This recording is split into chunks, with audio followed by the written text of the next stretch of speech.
আমার প্রশ্ন, বাঙালি হিন্দু হওয়া কি অপরাধ? পশ্চিম বাংলার ওপারে কাঁটাতারের বেড়ার ওপারে বাংলাদেশ নামক দেশটি 1947 সালে তৈরি হওয়া একটি দেশ। সেখানে যেভাবে রাষ্ট্রীয় মদতে বাঙালি হিন্দুদের বেছে বেছে নির্যাতিত হতে হচ্ছে, তাদের মন্দির ভেঙে দেওয়া হচ্ছে, তাদের আর্থিকভাবে তছরূপ করা হচ্ছে, রাতের বেলায় যেভাবে ধরে ধরে নিয়ে যাকে ধর্মান্তরিত করে ইসলাম করা হচ্ছে সরকারি মদতে, তার বিরুদ্ধে যখন প্রতিবাদের আন্দোলন হচ্ছে, চিন্ময় মহারাজকে তার লিডারকে অ্যারেস্ট করে নির্যাতন করা হচ্ছে, খেতে দেওয়া হচ্ছে না, তাদের মা বোনদের ওপর অত্যাচার হচ্ছে। আজকে এইভাবে যদি চলতে থাকে তাদের কি অপরাধ ছিল? ওপার বাংলা এপার বাংলার বাঙালি সমাজ ভারতবর্ষের স্বাধীনতা আন্দোলনে সবচাইতে অবদান যার বেশি, সেলুলার জেলে চলে যাবেন। 693 এর মধ্যে 400 জন ছেলে ছিল বাঙালি সমাজ, হিন্দু বাঙালি সমাজ, আর তারা আজকে স্বাধীনতার পর নির্যাতিত। ওপার থেকে এসে দেশ ভাগের পর কাঁটাতারের বেড়ার মধ্যে তারা অত্যাচারিত হচ্ছে, এপারে এসেও তাদের শান্তি নেই। দিনের পর দিন অনুপ্রবেশকারী এসে আমাদের জনসাম্য ভারসাম্য নষ্ট করে দিচ্ছে। মালদা, মুর্শিদাবাদ, দিনাজপুর, দক্ষিণ 24 পরগনা, নদিয়ার কিছু অংশ, হুগলি, হাওড়া, তারা এখানে নির্যাতিত এবং সরকারি মদতে হচ্ছে। এবারে সরকার পর্যন্ত আমরা দেখছি দর্শক হয়ে যাচ্ছে, সরকারি সম্পদ তছনছ করছে, মন্দির ভাঙা হচ্ছে। বেলেডাঙ্গা ইস্যুকে কেন্দ্র করে যেভাবে বাংলায় বিভিন্ন জায়গায়, হাওড়া, উলুবেড়িয়া, বিভিন্ন জায়গায় দাঙ্গা ছড়াচ্ছে সরকারি মদতে। এইভাবে প্রশাসন চলতে পারে না। তাদের অপরাধ কি ছিল? স্বাধীনতা এনে আজকে সরকার কেন নীরব দর্শকের ভূমিকা পালন করছে? তাদের পেছনে দাঁড়ানো উচিত। আজকে যারা দেশ ভাগের জন্য দাবি করেছিল সেই মুসলিম লীগ, তারা বলেছিল এবারে মুসলিমরা তাদের ধর্ম আচরণ করতে পারবে না, কিন্তু আমরা দেখছি পৃথিবীর সবচাইতে মুসলিম সমাজ এখানে ভালো আছে।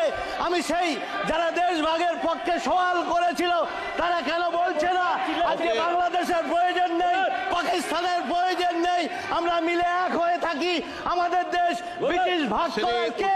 তাই আমি বলবো কল্যাণদার বোতল তিনি যেমন বলছেন দাঁড়িয়ে যে ওয়াকফ কয়েকজন নামাজ পড়লে সেটা ওয়াকফের প্রপার্টি হয়ে যাবে। ধন্যবাদ অধ্যক্ষ মহোদয়। আমার প্রশ্ন, বাঙালি হিন্দু হওয়া কি অপরাধ? পশ্চিম বাংলার ওপারে কাঁটাতারের বেড়ার ওপারে বাংলাদেশ নামক দেশটি 1947 সালে তৈরি হওয়া একটি দেশ। সেখানে যেভাবে রাষ্ট্রীয় মদতে বাঙালি হিন্দুদের বেছে বেছে নির্যাতিত হতে হচ্ছে, তাদের মন্দির ভেঙে দেওয়া হচ্ছে, তাদের আর্থিকভাবে তছরূপ করা হচ্ছে, রাতের বেলায় যেভাবে ধরে ধরে নিয়ে যাকে ধর্মান্তরিত করে ইসলাম করা হচ্ছে সরকারি মদতে, তার বিরুদ্ধে যখন প্রতিবাদের আন্দোলন হচ্ছে, চিন্ময় মহারাজকে তার লিডারকে অ্যারেস্ট করে নির্যাতন করা হচ্ছে, খেতে দেওয়া হচ্ছে না, তাদের মা বোনদের ওপর অত্যাচার হচ্ছে। আজকে এইভাবে যদি চলতে থাকে তাদের কি অপরাধ ছিল? ওপার বাংলা এপার বাংলার বাঙালি সমাজ ভারতবর্ষের স্বাধীনতা আন্দোলনে সবচাইতে অবদান যার বেশি, সেলুলার জেলে চলে যাবেন। 693 এর মধ্যে 400 জন ছেলে ছিল বাঙালি সমাজ, হিন্দু বাঙালি সমাজ, আর তারা আজকে স্বাধীনতার পর নির্যাতিত। ওপার থেকে এসে দেশ ভাগের পর কাঁটাতারের বেড়ার মধ্যে তারা অত্যাচারিত হচ্ছে, এপারে এসেও তাদের শান্তি নেই। দিনের পর দিন অনুপ্রবেশকারী এসে আমাদের জনসাম্য ভারসাম্য নষ্ট করে দিচ্ছে।